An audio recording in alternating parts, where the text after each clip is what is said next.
थामथि खोलोबाव जानो गोनां बिसायख'थिखौ नोजोर बोनानै क'क्राझार लकसभा बियाबाव एनडिएनि बिजाथिखौ देरहाहोनो इउपिपिएल आरो बिजेपि हानजानि दैदेनगिरि मावथि सोद्रोमाफोरा फोसावदिंनायखौ गोख्रोंनिफ्राय गोख्रों खालामदों।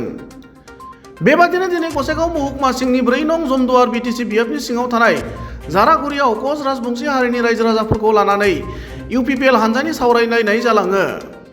बे हाबाफारियाव रायजोसभानि एमपि रोनग्रा नार्जारिजों लोगोसे एमएलए जिरन बसुमतारी, बिटिसिनि मावफुं सोद्रोमा रेवरेवा नार्जिहारि, मिरु इउपिपिएलनि नेहाथारि समनाथ नार्जारि आरो हानजानि गुबुन गोजौ दैदेनगिरि मावथि सोद्रोमाफोरा बाहागो लादोंमोन। गुबुन फारसेथिं बे हाबाफारियाव बाहागो लानानै रायजोसभानि एमपि रोनग्रा नार्जारिया खौरां बिजोङाव ओरैबायदि बुङो। दिनै जारागुरियाव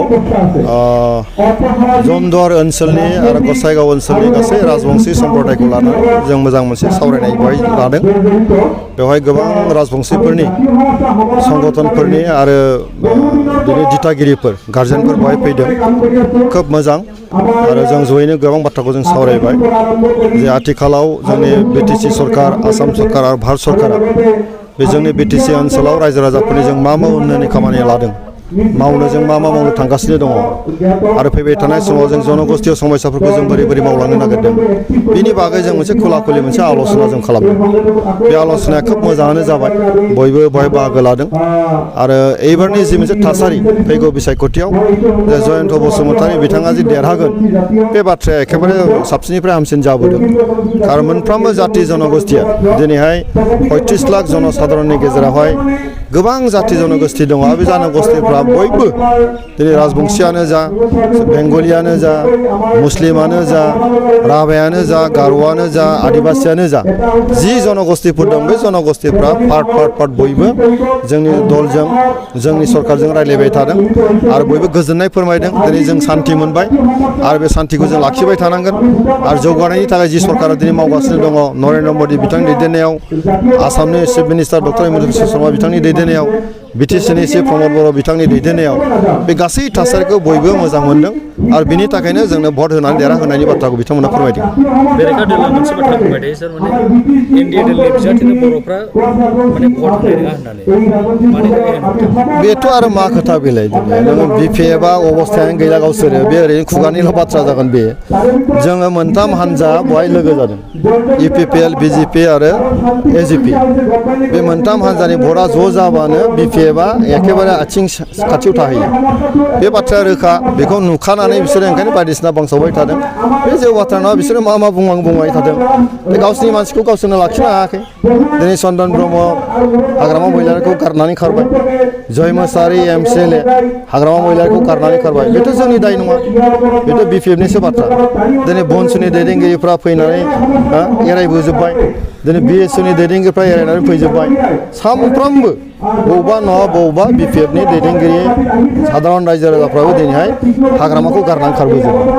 थ' फिक्साराथ' स्पस्ट'। गतिके दिनैनि तारिखाव बिथांमोना बायदिसिना बाथ्रा बुंनानै रायजोनि गेजेराव गन्दगल खालामनो नागिरदों। बेवहाय आरो धोरोमनिबो खोथा बाथ्रा बुंबायदों बिसोरो। दिनैहाय आरो बर'फ्रा होनाय नङा, उमुगा होनाय नङा बाथ्रा बुंदों। इलेक्सनाथ' मोनसे जाथिनि बाथ्रा फैया, बेवहाय बयबो जाथि जनगोष्ठीया बाहागो लादों, बयबो होगोन आरो जोङो मोनसे गणतान्त्रिक हादोर, बयबो जाथि जनगोष्ठीनि भट लानानै जों देरहागोन आरो बेखौनो जों बयनावबो थांदों। दा जों दिनै राजबंशीजों रायलायबाय, जोङो समनिया आदिबासिजों रायलायदों, बिभिन्न जाथि जनगोष्ठीजों जों सानफ्रामबो रायलायबाय थादों आरो ज' जोङो खामानिखौ मावलायबाय थादों। थ' गतिके बेवहाय बिपिएफआ जेखि रोनावा बे जेबो खामानि गैया। बिथांमोननि फुटबल मेचआव जोंनि पार्टिनिया बेवहाय जोंहा बेगदारबो थिगैनो दङ, गल सोग्रायाबो थिगैनो दङ, किपाराबो थिगैनो दङ। खिन्थु बिपिएफनि फारसेथिंजाय बिसोरनाव गल किपारबो गैला, बेगदारबो मोजां नङा, गल सोग्राबो गैला बिसोरनाव। थ' गतिके एबारनि फुटबल मेचआव जोंनि फारसेनिफ्राय जों हानायमानि गलखौ जों बिपिएफनि फारसे जों सोगोन आरो बिपिएफआ दिनैहाय जिर' जायगोन। गुबैयै क'क्राझार सोरजों कन्टेस्ट जागोन? कन्टेस्टआथ' बबेबा नङा मोनसे माने मा होनो बेखौ राजनिति हान्जाया फैगोन। बेवहाय बिपिएफबो फैनो हागौ, कंग्रेसबो फैनो हागौ, सोरबा फैनो हागौ। खिन्थु बेसेबां भट मोनगोन? दिनै माने 14,70,000सो दङ। बेवहाय जुदि 80% पल जायोबा 12 लाखसो भट जागोन। बेहाय जों होनदों मा जों 8 लाख जों भट लागोन। दा 8 लाखनि उनावहाय बेसेबां थागोन? 3 लाख 4 लाख थागोन। दा 3 लाख 4 लाखखौ सोर बेसेबां रानलायना बेसेबां मोनो बिथांमोननि खोथा। गतिके माने 2 नाम्बार 3 नाम्बाराव सोयो बेखौ बुंनांगौ मुस्किल। जों 8 लाख लानो आरामसे देरहागोन।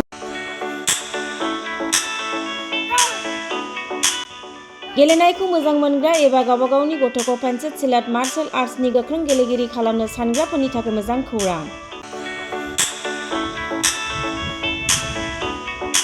चिरां जिल्लानि सापागुरि पेन्सिल सिलाट मार्शल आर्ट्स एकाडेमियाव मुं थिसननाया सोलिगासिनो।